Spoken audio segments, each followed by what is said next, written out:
EA is now on Twitch.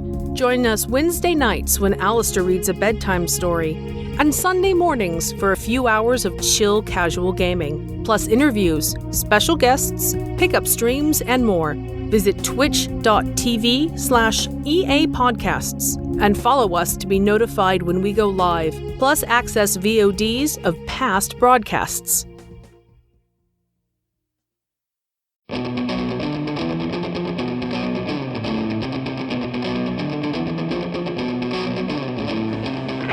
Escape Pod, Episode 994, Magical Girl Antifa War Machine, by Esther Alter.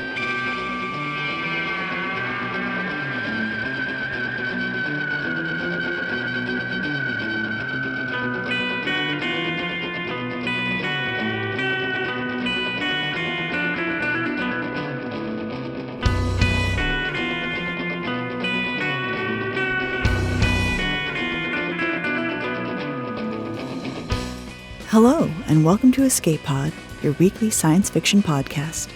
I'm Valerie Valdez, your host for this episode. Our story this week is Magical Girl Antifa War Machine by Esther Alter. This is an Escape Pod original. Put your headphones on, because this story is not suitable for work. Content warnings include violence, death, mental health issues, global disaster, explicit sex, consensual BDSM, war trauma, a brief mention of COVID, and a brief mention of rape. Esther Alter is a trans anti-Zionist Jewish writer, game designer, and open-source software programmer. Her fiction and poetry can be found in Deadlands, Baffling Magazine, Pareo, Reckoning, and the anthology Amplitudes, Stories of Queer and Trans Futurity. She lives in Massachusetts. Our narrators are Hugo Jackson, Sarah Ely, Jess Lewis, and Joe Moran. Hugo Jackson is an author and streamer on the East Coast of the USA. Born in the UK, they moved to the US to be with their partner, and have since published the first 3 novels of a 5-book young adult fantasy series, The Resonance Tetralogy, through Inspired Quill. They also stream semi-regularly on Twitch at Pangolin Fox and run a yearly charity stream on World Pangolin Day to raise money for one of their favorite animals, the aforementioned pangolin. Sarah Ely is a chaos spirit who first appeared in 2013 from the right cerebral hemisphere of a former podcaster named Steve Ely. Best known as the founding editor and host of Escape Pod, with the famous sign-off, "Have fun," Steve realized he was having more fun as Sarah and gave her the body for transition and general mayhem. Now much prettier than Steve and at least 70% weirder, Sarah lives in Atlanta, Georgia with her spouse Sadi and collects stories too fantastic to be fiction. If you ask nicely, she may even tell some of them. Very nicely. Jess is a trans, non-binary, and pansexual writer, designer, and voice actor who hails from the hollers of western North Carolina. They currently live in the Deep South, where they explore futures of liberation and how to get there. When they're not imagining weird queer cli-fi utopias, designing future tech, or facilitating capacity-building workshops, they're organizing programming with their local queer community and the Outer Dark Symposium on the Greater Weird. Their work has appeared in a range of publications, including Solarpunk Magazine, Hyphen Punk, and Kaleidotrope. You can visit their website at queerfutures.com and follow them on Instagram at Merry Noontide. Born in Indiana, Joe Moran loves fiction, audio, and all things dramatic. He was trained to act and create soundscapes at Indiana University, playing parts in productions of Three Sisters and By the Bog of Cats. She also streams on Twitch with her friends, playing social deduction games and chatting with a small but dedicated audience. You can find out more at josephterrencemoran.com. Now, get ready for magical transformations and the power of righteous fury, because it's story time. Xylia. We were at the bottom of a hole, a new construction site that went deep into the bedrock. I was the first to touch the artifact, a thing that didn't quite have shape or colour. I grabbed it. My new consciousness slammed into my mind so fast there was just enough time for only one last wholly human thought. You're a girl, you fucking idiot. My new form was sleek, mathematically perfectly curved, hyperfeminine in the truest sense, breasts extending into 6 dimensions, a tall, lithe, highly reflective body, a smooth face with eyes burning with seductive rage, and strength, immense strength. I flexed and felt a distant star flicker a warning. I turned to look at the 3 friends I was with, Sapphire, Ella, and Raven. They were looking at me. To them, this had all happened instantly. I tried speaking, but it came out as a high-pitched sine wave. I tried again, this time delicately forming air into coherent acoustics. "Hey," I said. "I think I'm trans." "Are you still alive?" Sapphire, ever the caretaker of our little group, asked. "Yes," I said. I felt extremely alive. I could feel the rock under me, down to the mantle, down to the core, yes. I could feel cosmic rays as if they were sleet, yes. But I could also feel exploitation, like a bad odour. I could feel the carceral state like a skin rash. I could feel climate change like a life-threatening fever. And I felt the need to destroy anything that would doom this planet or its people.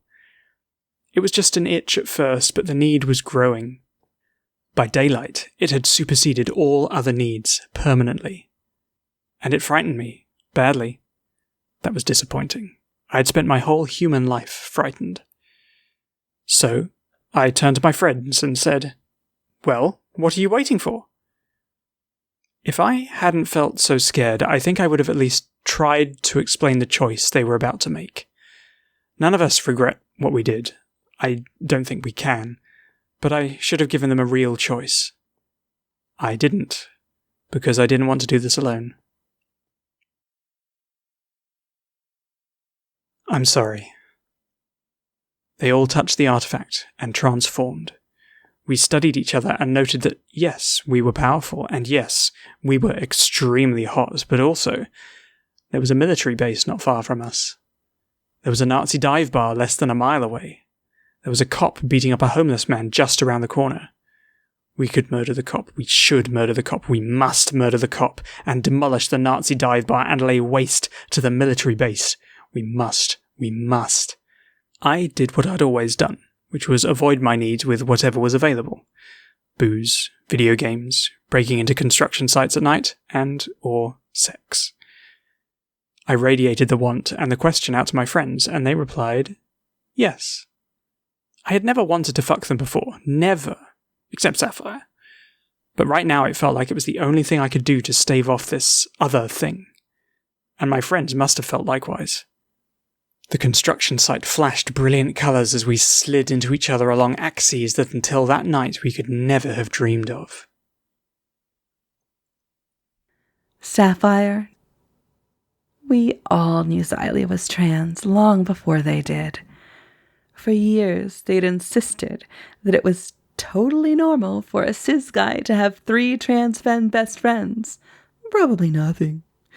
They were such a pro at avoiding themselves that they had to literally turn us all into weapons to crack their egg. God bless. I used to imagine every possible timeline of what it would be like when Xylia came out and was finally able to requite the crush I knew I had on them. The timelines where we made out, and the ones where we didn't, and the ones where we made out and then over breakfast quietly asked if we could do this again. When we finally did fuck, it was beautiful. And I could see those timelines crisscrossing and ending and resolving into just this one. I could see the filaments of moment-by-moment decisions, where Xylia might touch me, where I might touch them, what might make me sigh with pleasure in this new body, what might make them sigh and ask me to do it again. My thoughts drifted, as they always do after sex, but so much further now.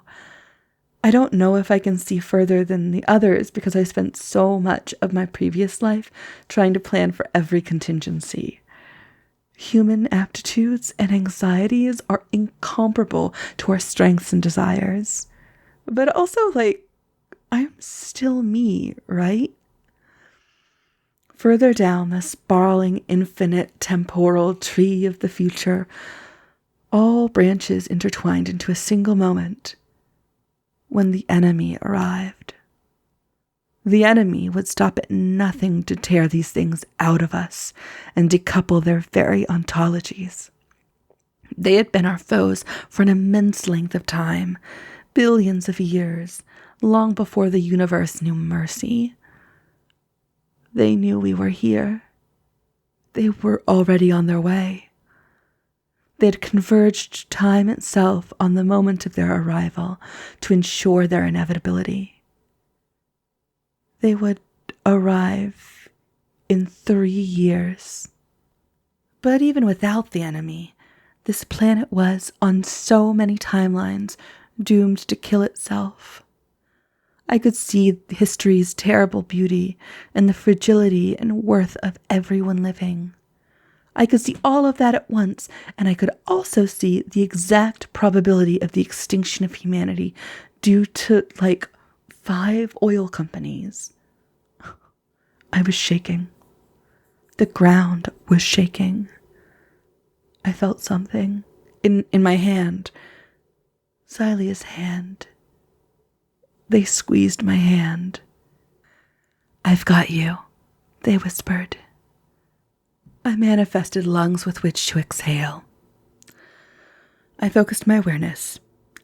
Maybe witnessing the totality of human suffering on a dying planet was too many feelings to process.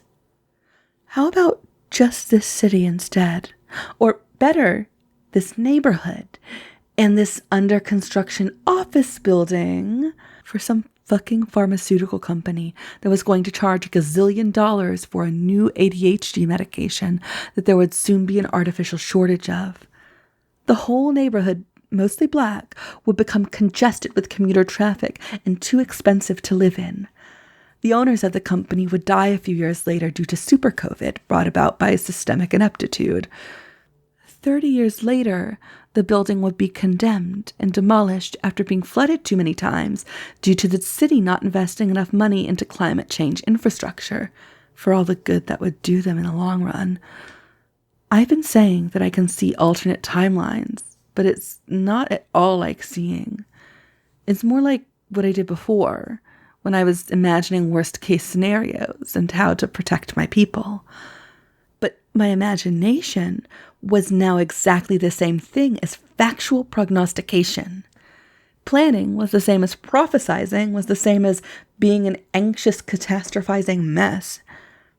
I saw all the ways this neighborhood would die. I wondered what I could do about it.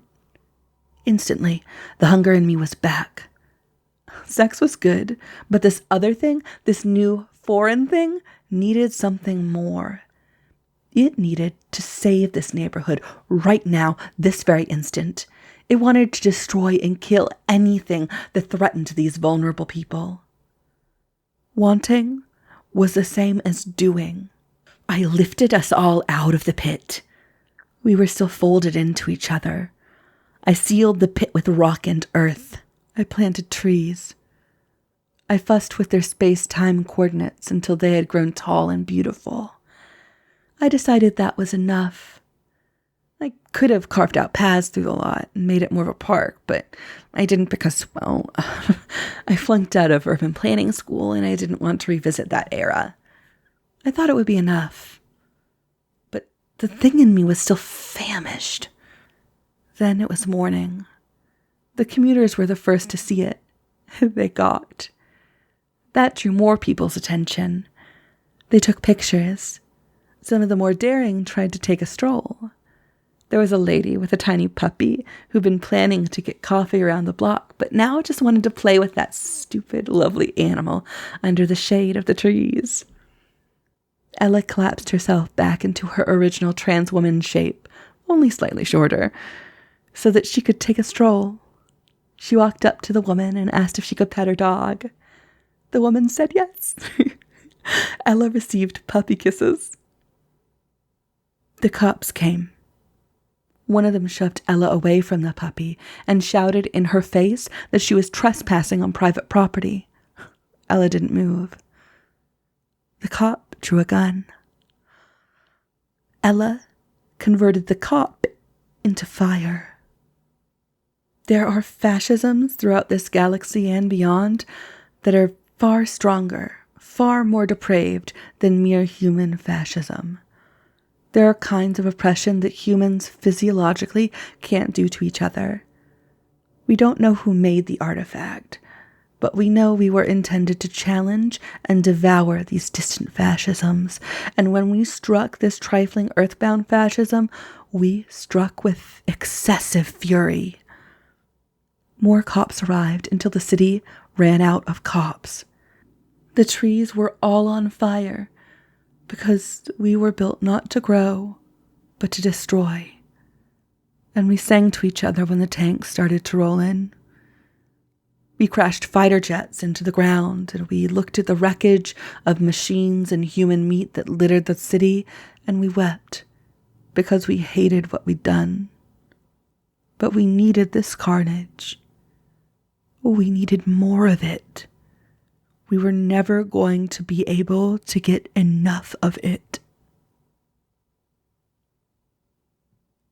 Ella, one night I went to some hedge fund manager's mansion and walked through the exterior wall, bursting it into splinters and dust, into the bedroom and listened to him plead for his life before taking it. Another night, I traveled to a city and found each and every person presently raping someone and then made my arm a knife and stabbed them through the chest. One day, I went far down into the ocean to play with a submarine. I let it launch a torpedo at me because I wanted it to go first. The torpedo hit me in the chest and threw me backwards. I sank to the bottom of the ocean, then pushed myself upward and sliced through the submarine's hull. I heard the screams of the crew. Whatever that artifact was, it had a certain amount of, well, something, whatever it was storing. Charge, hit points, whatever.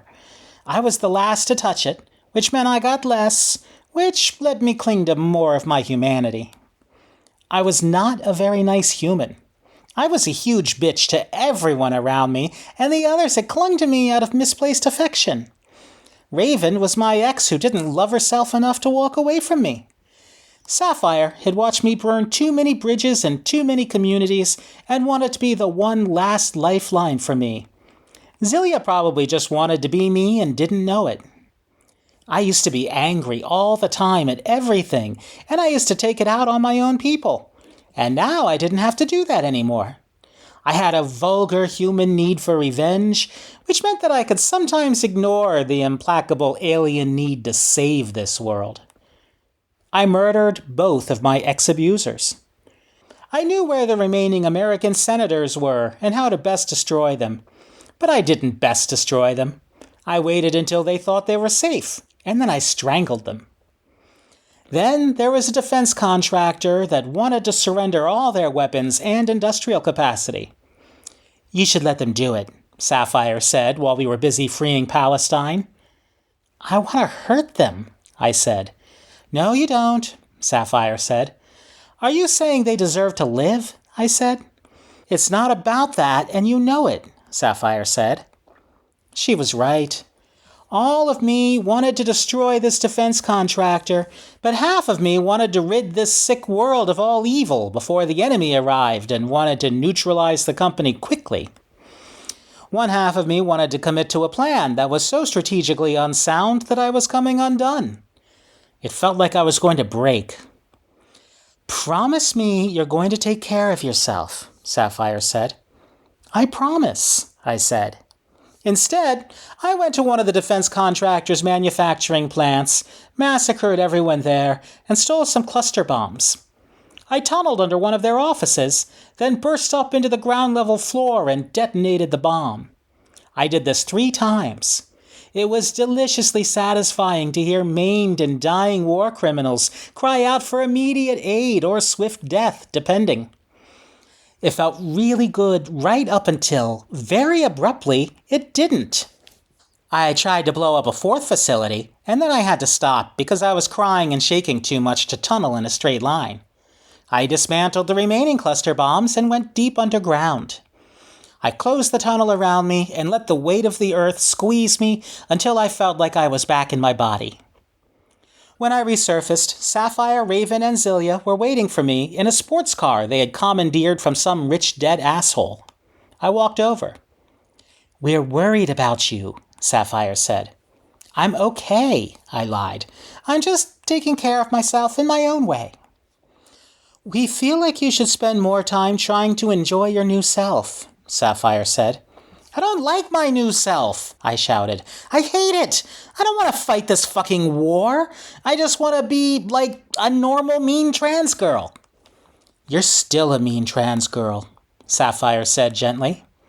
I was going to say something harsh, but stopped myself and instead whispered, "Really?" "Really," Sapphire said. "You're my mean trans girl, Ella." "That's all I ever wanted to be," I cried. "Can I hold you?" Sapphire said. "Please?" "If you don't hold me, I think I'm going to fly apart," I said. Sapphire opened the car door and extended a long arm outward. I grasped it, and she pulled me in. Raven.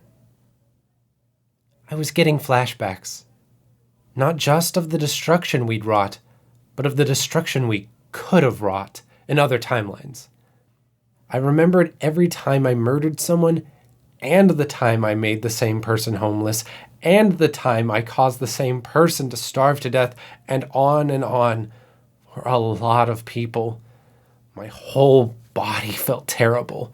I would have laid on the couch for days and done nothing but smoke weed, but lying on the couch made me angry, and weed didn't do anything. The war was not yet over, and the human in us was disgusted by the magical girl Antifa war machine in us, and we couldn't stop crying, and we couldn't stop fighting. We argued. We said spiteful things that we shouldn't have. But there was no release, no end to the pain, no end to the hunger for righteous battle. We threw things at each other. Glasses, trees, boulders. We called each other monsters. We disguised ourselves as humans and cheated on each other. Nothing worked. I don't know if we lost the part of us that can recover from trauma, or if what we'd done was too severe to heal. Maybe both. "Let's go to the beach," I said. "Let's do something normal." "Why are you like this?" Ella sighed. "We'll just feel worse." "Please," I insisted. "Please, I need this. Just for a couple hours, and then we can go back to killing capitalism." "Fine," Ella said. "Let's do it." "I'm sorry, are you the squad leader now?" Sapphire said to Ella. "Fuck you, Sapphire," Ella said. "No one said you had to go." "I'm going." "I'm just wondering why no one asked me," Sapphire said. It went on like that for a while. We eventually got our shit together, got some bathing suits from a bombed-out Target, and got to the beach a little before sunset. To our right, a group of homeless people were picking through the wreckage of a barge. To our left, a family was having a quiet, sad wedding for two men who were dying of tuberculosis. "You know," I said, watching the family, "it's possible we're not fixing anything." "Well," Ella said, "that's what happens when your praxis is blank with superhero bullshit." "Don't lecture me on bad praxis," I snapped. "I'm not even a vanguardist. I'm an anarchist syndicalist." "Christ, it was just a comment," Ella said. We bickered until we had nothing more to say. The sun was low now. The sky looked like a beautiful, miraculous, all-consuming firestorm.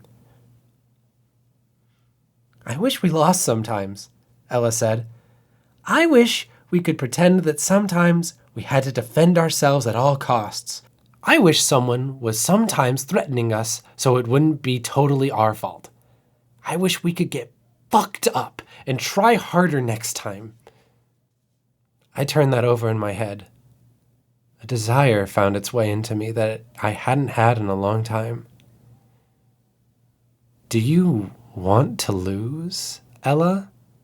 She looked confused, and then her eyes widened and she shimmered, and she said, "Please." I grabbed her hair and pulled her to my face. She swung forward like a hinge. I stumbled backward. None of us had ever gone limp like that before, and the momentum of her dense body surprised me. I recovered and kissed her lips and threw her into the sand. She tumbled as if she was human. I kicked her. She flew backwards, tumbling through the sand before impacting a dune. She moaned. I walked over to the dune. I pulled her partway out and held her down and kneed her cunt. She screamed. "You're weak," I said. "You're weak, and you deserve this." "I'm weak, and I deserve this," Ella shouted. And the alien hunger in me went from its persistent growl to a confused murmur, because here was a true monster in my hands, and I was sliding around dimensions 4 and 5 into 3 dimensions of her cunt. Half of me was incredibly turned on. The other half, the one concerned with target acquisition, was incredibly confused, which turned me on more. I kept my hand in Ella, wrapped my other hand extra-dimensionally around her ass and tits, and pulled her out of the sand. I released her from both hands and slapped her face. I spat on her with just normal spit, and she gasped. "Do it again, please, do it again," she said, and I would have. But someone grabbed my ankle from behind and twisted me into the ground. Someone was kicking me in the stomach, and it felt so fucking good. "You can tell us to stop any time, babe," Sapphire said. "But we both know you're not going to do that." I could only nod. Sapphire made her other hand's fingers into atom-fine blades and raked my back. It was excruciating. "Take it," she whispered. "Be a good girl and take it." "I'll be your good girl," I said. I wanted to, but this was actually very hard. This was difficult for all of me to endure. For the first time since I was this me, I didn't feel torn, ragged, fighting myself. I was merely in pain. Sapphire let go of me with the non-bladed hand to touch herself. "Be good and come for me," she said. I smoothed my left hand into the shape of the head of a vibrator and pushed it between my legs. The orgasm was simultaneous detonation. We cratered that fucking beach. We spent the night giggling and reassuring each other. We scorched another financial downtown in the morning. Xylia. We destroyed every last vestige of tyranny on Earth and left society with no real means of recovery. There was near total infrastructure collapse. Global crop failure was nigh inevitable. There were floods and droughts and superstorms. We were too late to prevent any of that, and multiple lethal pandemics. Billions of sick and starving people beseeched us to repair what we had broken, but we didn't, because we didn't know how to. We wished that we could grieve alongside them. We had been aware the enemy was approaching ever since Sapphire told us where to look, but we could sense them now. The perturbations in space-time were impossible to ignore. The enemy mainly wanted us, but they're the sort of entities who would blow up Earth with the kind of enthusiasm a human might reserve for fireworks. So we lingered on this planet to defend it. And we were so eager. There was something very, very enticing about this imminent invasion. After all we'd been through, it was still hard to admit that we wanted combat. But I was too tired to loathe myself anymore, so I was merely coy about it. I smiled to myself, and the others would wink at me knowingly. On the day of their arrival, we went to the moon. We sat on some rocks and watched the stars. "This is beautiful," Raven sighed. "We should have done this a long time ago." "We never went here because there's no fascists to kill here," Ella said. "Is one of you experiencing phenomena beyond our collective perception?" Sapphire asked. No one answered. She frowned. "Shit. That's not what you're supposed to say. I mean, what's on people's minds?" "I wonder what I'll do afterwards," I said. "What do you mean?" Ella asked. What did I mean? I had never really thought about the future before. All my life I'd focused on getting through the day, dealing with mundane depression, dealing with a hangover, dealing with a shitty boss, dealing with being unable to separate a war crime from a walking nightmare, dealing with an age-old existential threat to freedom throughout the universe. "Maybe we can go somewhere where they can fix us," I said. "We could try exploring." "That sounds nice," Raven said. "I'd like to do that too." "What are you thinking about, Raven?" I asked. "Tactics," Raven said. "I'm so excited." "Same," I admitted. "We're going to fucking take them apart," Ella said. "Is it weird that I feel turned on?" Raven said. "Yeah," Sapphire said, and we laughed. "I love you all so much," I said. "I love you too," Raven said. "I love you," Ella said. "I love all of you, and you're all beautiful," Sapphire said. "All together then," I said, "and then we'll see what happens next." The sense of restless happiness was growing stronger and stronger as they drew nearer. We quaked in anticipation of, at last, tearing into something formidable enough to satisfy us. We kissed one last time. Then there was a burst of light, and we all but exploded with joy.